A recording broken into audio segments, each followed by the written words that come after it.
Are you guys watching the Bon Jovi docuseries on Hulu?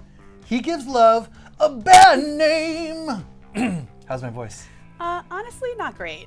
Ouch. That was a shot through the heart. And you're to blame. Enough. Okay. It's true, though. The legendary rocker admitted to not being a saint and getting away with murder when it comes to being faithful to his wife of 35 years.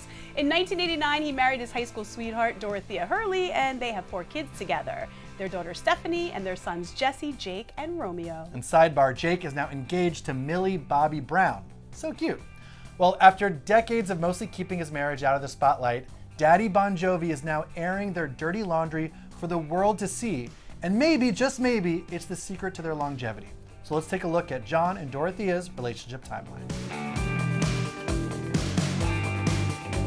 The couple started dating in 1980 while attending high school together in New Jersey. He told People in 2020, "She let me cheat off her in history. I was immediately drawn to her from the minute I saw her, and that never changed." The singer went on to say they developed a level of mutual respect by having grown up together and grown together. However, in 1985, the couple briefly split, and Jon went on to date actress Diane Lane for 5 months. Jon ended up getting back together with Dorothea and proposed to her while on tour with his band in 1989. At the time, they had the #1 album and #1 single, so of course the rock star in him made an impulse decision to run off to Vegas to marry Dorothea. Bon Jovi later admitted to the Mirror that his manager was furious he had tied the knot because America's boy is now married. I mean, who didn't have a crush on Bon Jovi? The teeth, the hair, the chest curls always like peeking out of his shirt. Jon, with Dorothea by his side, achieved the global success and even toured the world for most of the 80s. He jokingly said to Michael Strahan during ABC's Halfway There special that he was not saying that there weren't 100 girls in his life at the time. I'm not saying that there weren't 100 girls in my life. I'm Jon Bon Jovi. It was pretty good. 100. Yes, and it wasn't until 1993 when he dropped his song Bed of Roses where he famously addressed those alleged affairs while touring. Brian, take us through those lyrics. Now as you close your eyes, know I'll be thinking about you. While my mistress, she calls me to stand in her spotlight again. Tonight I won't be alone, but no, that don't mean I'm not lonely. I've got nothing to prove, for it's you that I die to defend. Obviously, Dorothea decided to stick by her man because the couple spent more than a decade growing their family while Jon went on with his solo music career and dabbled in acting. The couple welcomed their first child, a daughter, Stephanie Rose, on May 31st, 1993. They mostly kept Stephanie out of the public eye, but there were a few times when she would hop on stage with her dad.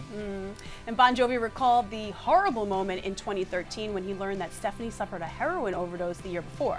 She has since gone through recovery and also joins her parents on public outings. Their first son, Jesse James Louis Bon Jovi, was born on February 19th, 1995. He graduated from the University of Notre Dame and worked with his dad to create their own rosé wine company, Hampton Water. May 7th, 2002, their second son, Jacob Jake Hurley Bon Jovi, arrived, and he famously made headlines in April of 2023 when he got engaged to actress Millie Bobby Brown from Stranger Things. Now, obviously, I am rooting for these two lovebirds, but he's 21 and she's 20. Hopefully they stay engaged long enough for her to be able to drink at her own wedding. March 29th, 2004 is when their youngest son, Romeo Jon Bon Jovi, was born. Jon went on to say during an interview with Andy Cohen on SiriusXM that all of his children have found the people they think they can grow together with, and that he likes them all. Aww. Despite missing tons of his kids' birthdays and school plays, Jon has consistently praised Dorothea for understanding his rock and roll lifestyle and understanding that it is what it is.